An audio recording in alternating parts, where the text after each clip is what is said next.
बिहार के करीब करीब हर हिस्से के लोगों की एक बड़ी दिक्कत रही है, नदियों की वजह से होने वाला लंबा सफर। जब नीतीश जी रेल मंत्री थे, जब पासवान जी रेल मंत्री थे, तो उन्होंने भी इस समस्या को दूर करने के लिए बहुत प्रयास किया था। लेकिन फिर एक लंबा समय वो आया जब इस दिशा में ज्यादा काम ही नहीं किया गया। ऐसे में बिहार के करोड़ों लोगों की इस बड़ी समस्या के समाधान के संकल्प के साथ हम आगे बढ़ रहे हैं।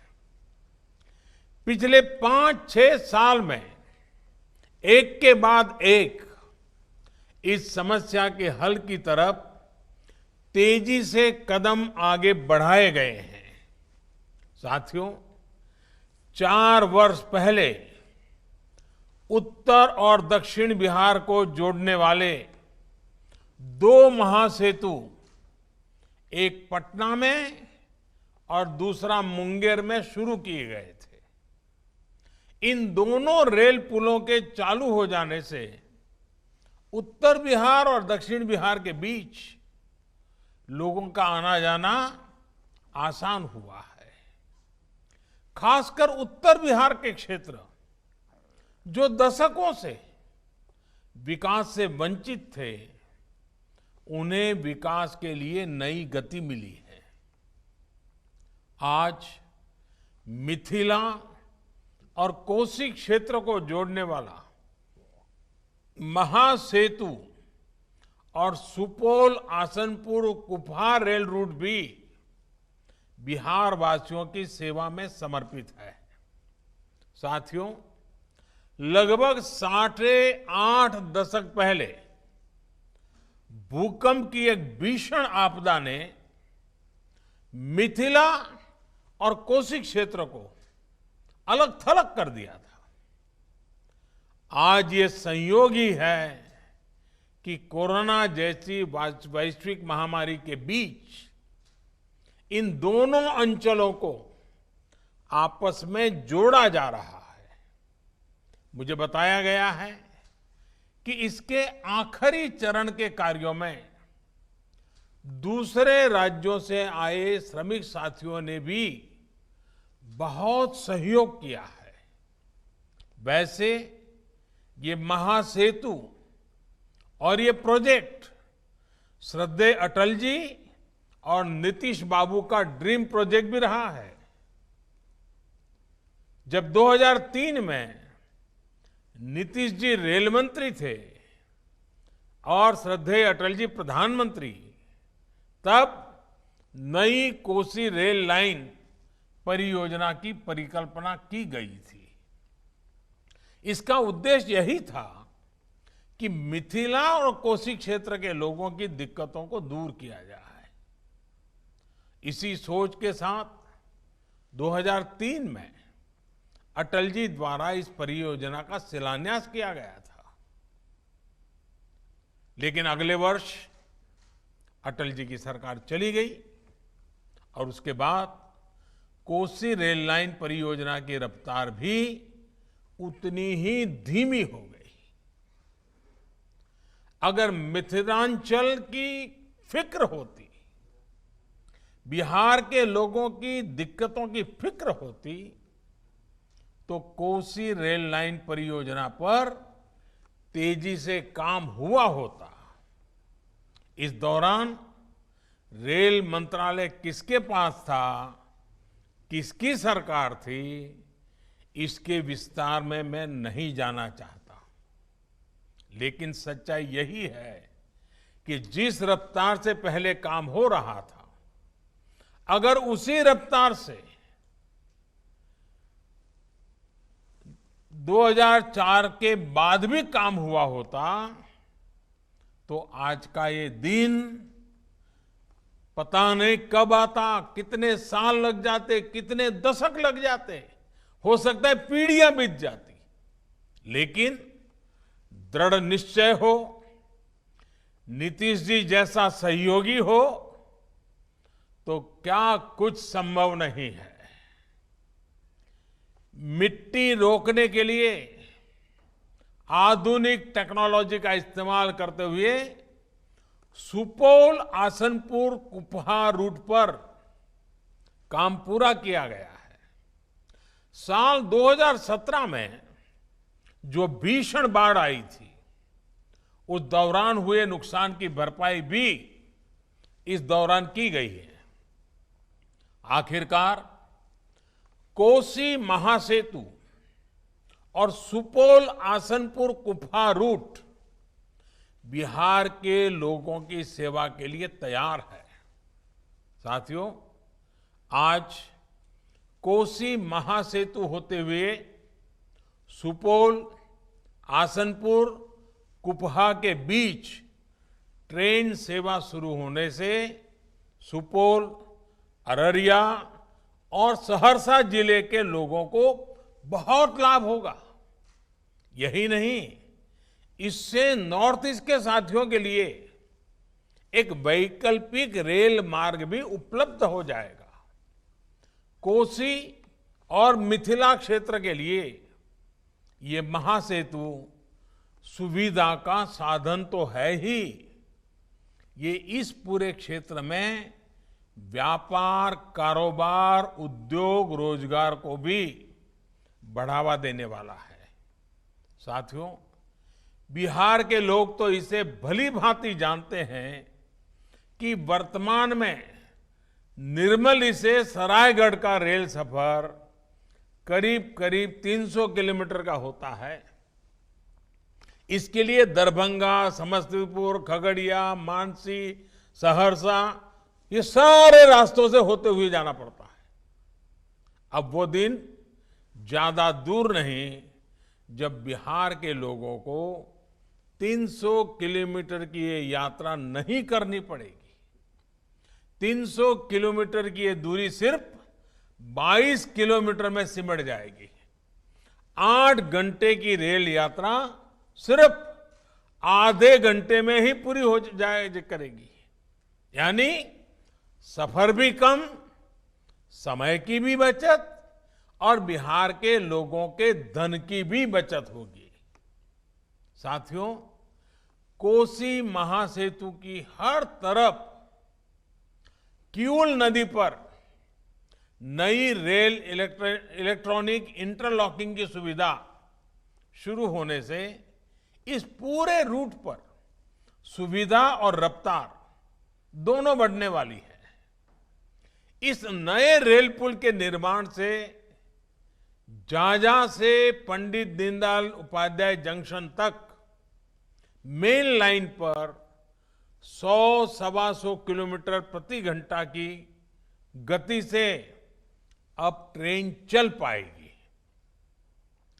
इलेक्ट्रॉनिक इंटरलॉकिंग के चालू होने से हावड़ा दिल्ली मेन लाइन पर ट्रेनों के आने जाने में आसानी होगी, अनावश्यक देरी से राहत मिलेगी और रेल यात्रा अधिक सुरक्षित होगी। साथियों, बीते 6 साल से भारतीय रेल को नए भारत की आकांक्षाओं और आत्मनिर्भर भारत की अपेक्षाओं के अनुरूप ढालने का प्रयास किया जा रहा है। आज भारतीय रेल पहले से कहीं अधिक स्वच्छ है। आज भारतीय रेल के ब्रॉडगेज रेल नेटवर्क को मानव रहित फाटकों से मुक्त कर पहले से कहीं अधिक सुरक्षित बनाया जा चुका है। आज भारतीय रेल की रफ्तार तेज हुई है। आज आत्मनिर्भरता और आधुनिकता की प्रतीक वंदे भारत जैसी भारत में बनी ट्रेनें रेल नेटवर्क का हिस्सा होती जा रही है। आज देश के अनछुए हिस्सों को रेल नेटवर्क के साथ जोड़ने की रेल मार्गों के चौड़ीकरण और बिजलीकरण की व्यवस्था का तेजी से विस्तार हो रहा है। साथियों, रेलवे के आधुनिकीकरण के इस व्यापक प्रयास का बहुत बड़ा लाभ बिहार को और पूरे पूर्वी भारत को मिल रहा है। बीते कुछ सालों में मेक इन इंडिया को बढ़ावा देने के लिए मधेपुरा में इलेक्ट्रिक लोको फैक्ट्री और मढ़ौरा में डीजल लोको फैक्ट्री स्थापित की गई। इन दोनों परियोजनाओं से बिहार में लगभग 44,000 करोड़ रुपए का निवेश हुआ है। ये सुनकर हर बिहारवासी को गौरव होगा कि आज बिहार में 12,000 हॉर्स पावर के सबसे शक्तिशाली विद्युत इंजन बन रहे हैं। बरौनी में बिजली के इंजनों के रखरखाव के लिए बिहार का पहला लोको शेड भी काम करना शुरू कर चुका है।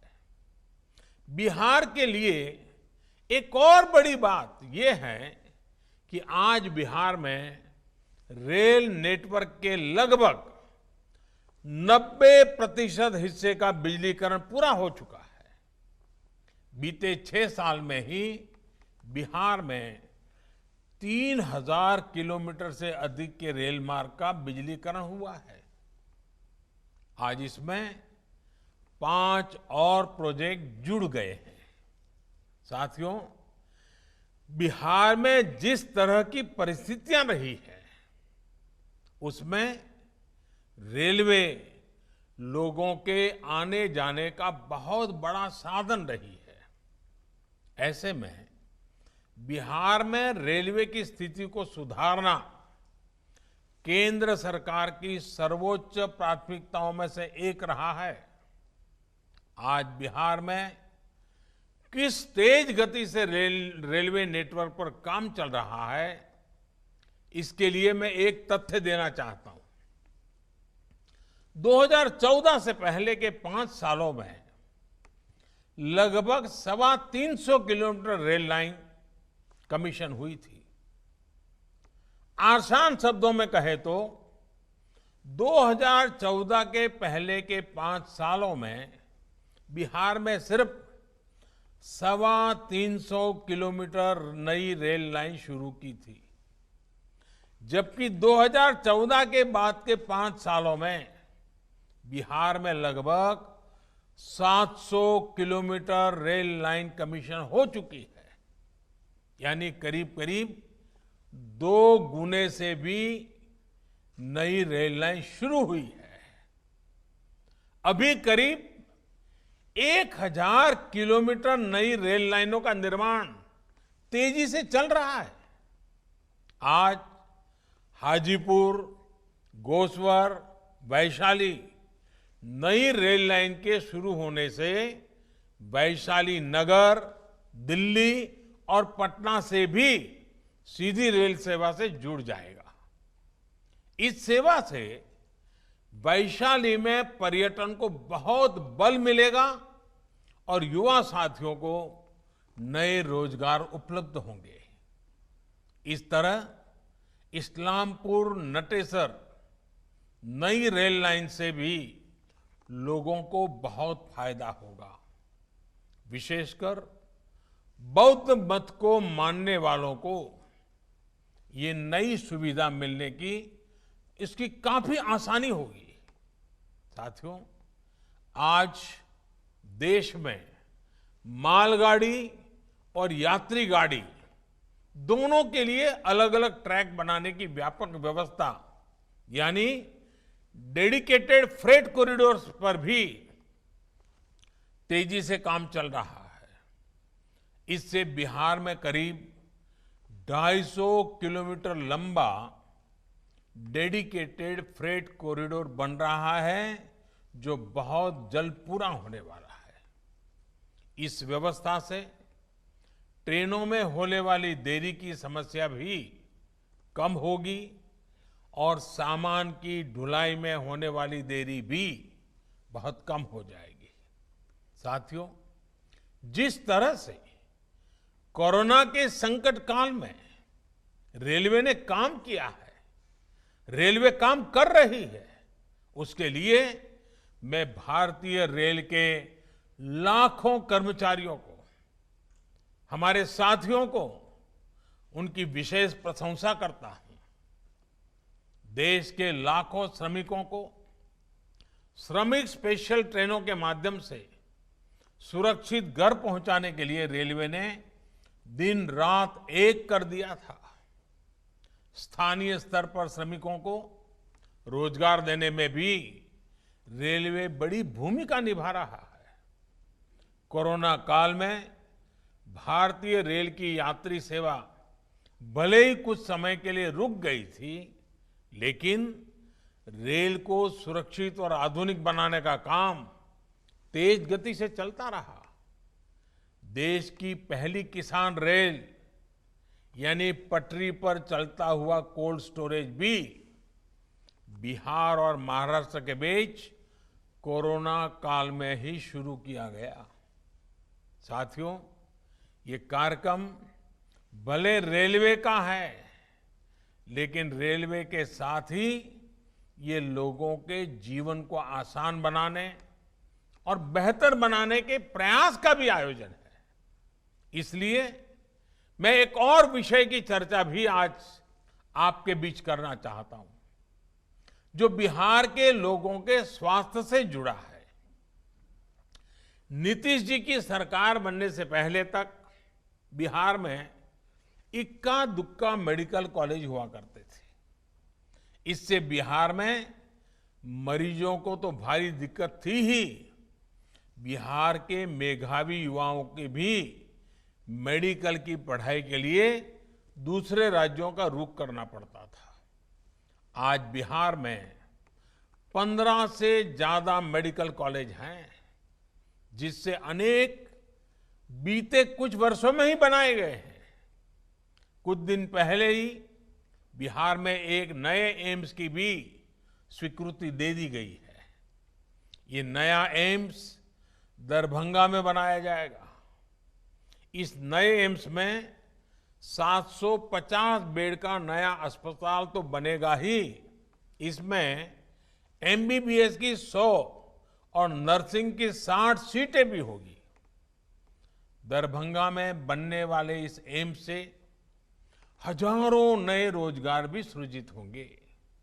साथियों, देश के किसानों के कल्याण की दिशा में, कृषि सुधारों की दिशा में कल देश के लिए बहुत ही महत्वपूर्ण दिन था। कल विश्वकर्मा जयंती के दिन लोकसभा में ऐतिहासिक कृषि सुधार विधेयक पारित किए गए हैं। इन विधेयकों ने हमारे अन्नदाता किसानों को अनेक बंधनों से मुक्ति दिलाई है। आजादी के बाद किसानों को किसानी में एक नई आजादी देने का काम हुआ है। इन सुधारों से किसानों को अपनी उपज बेचने में और ज्यादा विकल्प मिलेंगे और ज्यादा अवसर मिलेंगे। मैं देश भर के किसानों को इन विधेयकों के पारित होने पर बहुत बहुत बधाई देता हूं। किसान और ग्राहक के बीच जो बिचौलिए होते हैं, जो किसानों की कमाई का बड़ा हिस्सा खुद ले लेते हैं, उनसे बचाने के लिए विधेयक लाए जाने बहुत आवश्यक थे। ये विधेयक किसानों के लिए रक्षा कवच बनकर के आए हैं।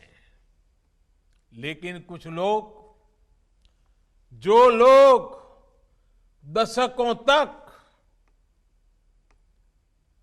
देश में शासन करते रहे हैं, सत्ता में रहे हैं, देश पर राज किया है, वो लोग किसानों को इस विषय पर भ्रमित करने की कोशिश कर रहे हैं, किसानों से झूठ बोल रहे हैं।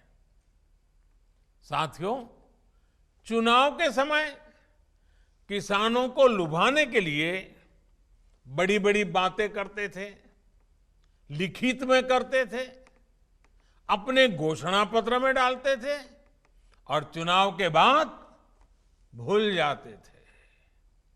और आज जब वही चीजें जो इतने दशकों तक देश में राज करने वाले लोगों के मैनिफेस्टो में है, वही चीजें भारतीय जनता पार्टी एनडीए सरकार कर रही है, किसानों को समर्पित हमारी ये सरकार कर रही है, तो ये भांति भांति के भ्रम फैला रहे हैं।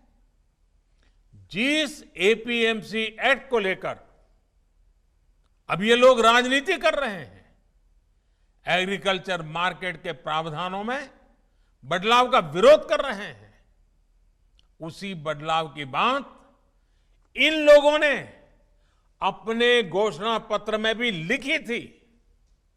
लेकिन अब जब एनडीए सरकार ने यह बदलाव कर दिया है, तो ये लोग इसका विरोध करने पर, झूठ फैलाने पर, भ्रम फैलाने पर उतर आए हैं।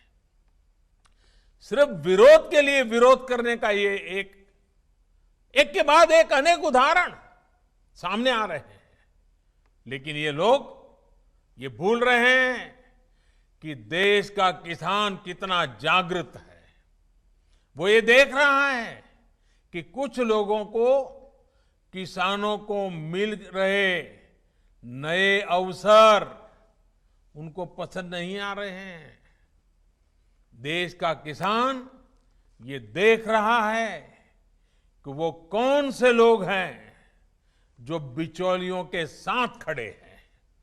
साथियों, ये लोग एमएसपी को लेकर बड़ी बड़ी बातें करते थे, लेकिन कभी अपना वायदा पूरा नहीं किया।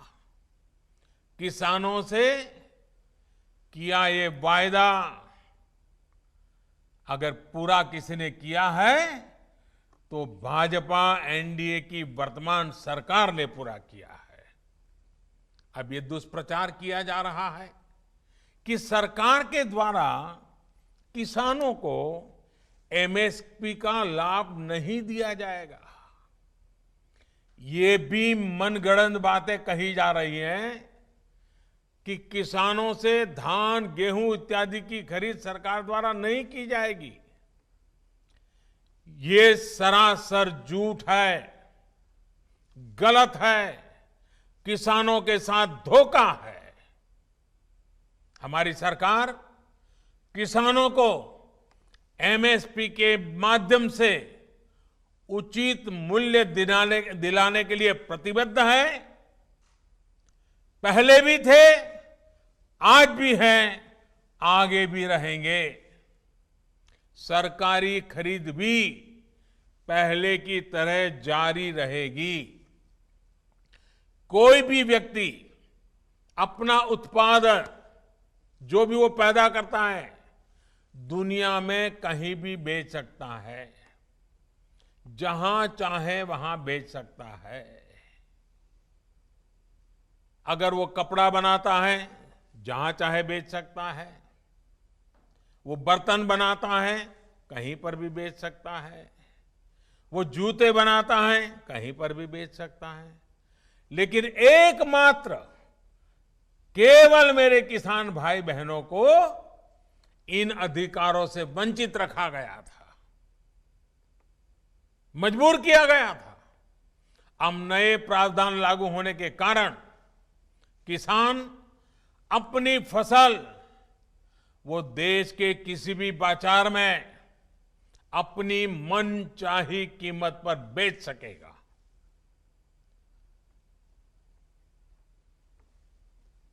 ये हमारे कोऑपरेटिव्स, कृषि उत्पादक संघ, एफपीओस और बिहार में चलने वाले जीविका जैसे महिला स्वयं सहायता समूहों के लिए एक सुनहरा अवसर लेकर आया है।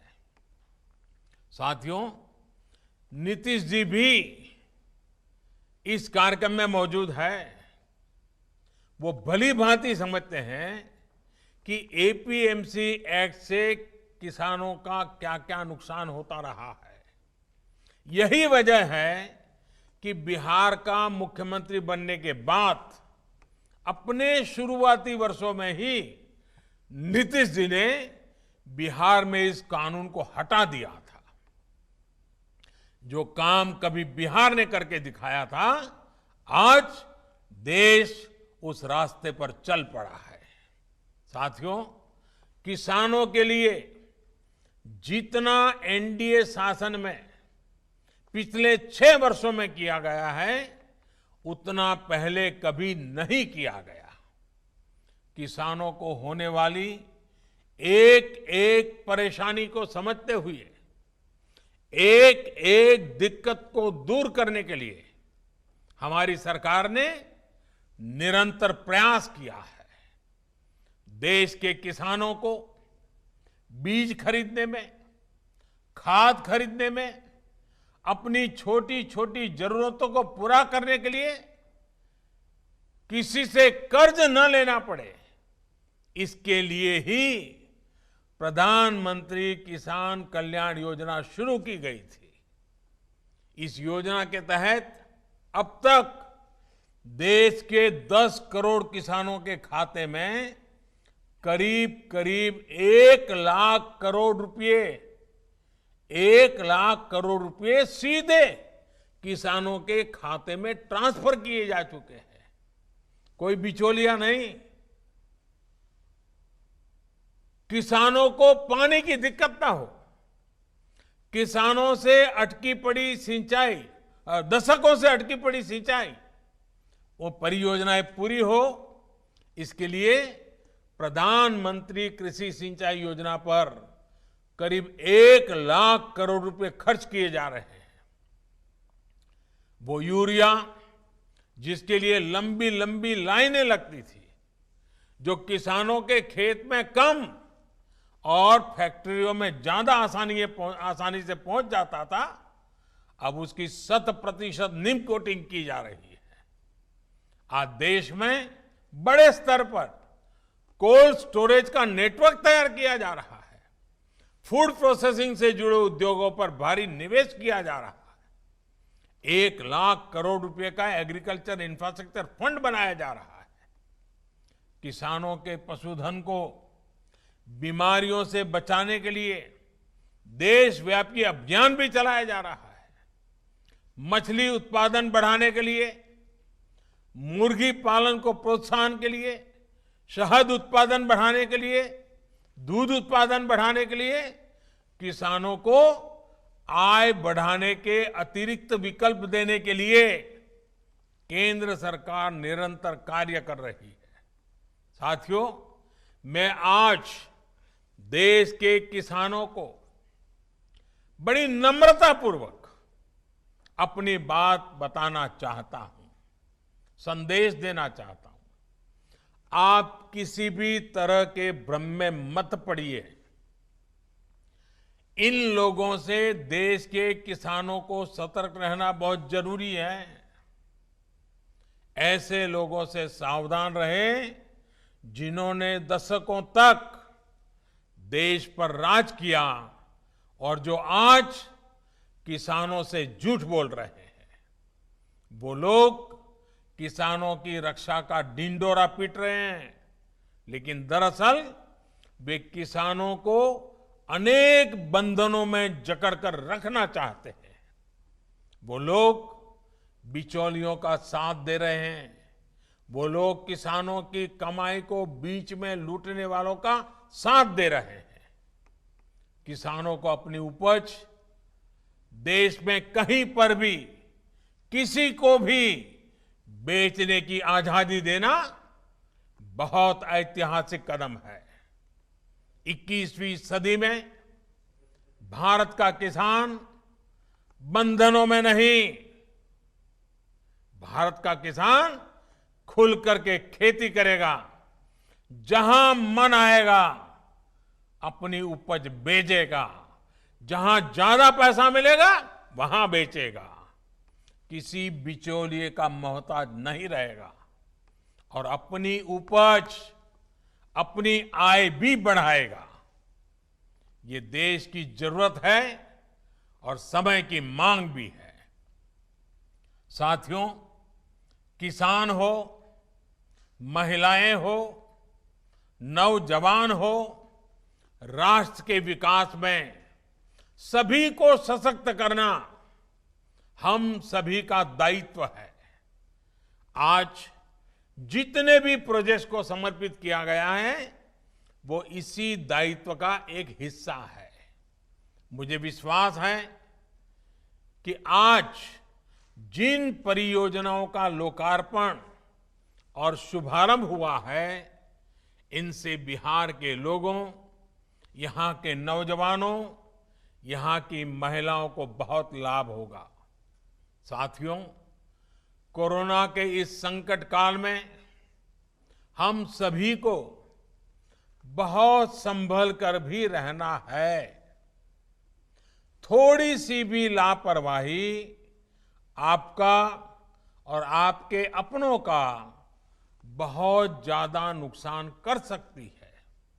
इसलिए मैं बिहार के लोगों से, देश के लोगों से अपने आग्रह को फिर दोहराना चाहता हूं। मास्क जरूर पहने और ठीक से पहने, 2 गज की दूरी का हमेशा ध्यान रखें, इसका पालन करें, भीड़ भाड़ वाली जगहों पर जाने से बचें, भीड़ लगाने से बचें, अपनी रोग प्रतिरोधक क्षमता, अपनी इम्यूनिटी बढ़ाने के लिए आयुर्वेद की परंपरा वाला जो काढ़ा होता है उसे पीते रहें, गुनगुना पानी पीते रहें, निरंतर अपने स्वास्थ्य पर ध्यान दें।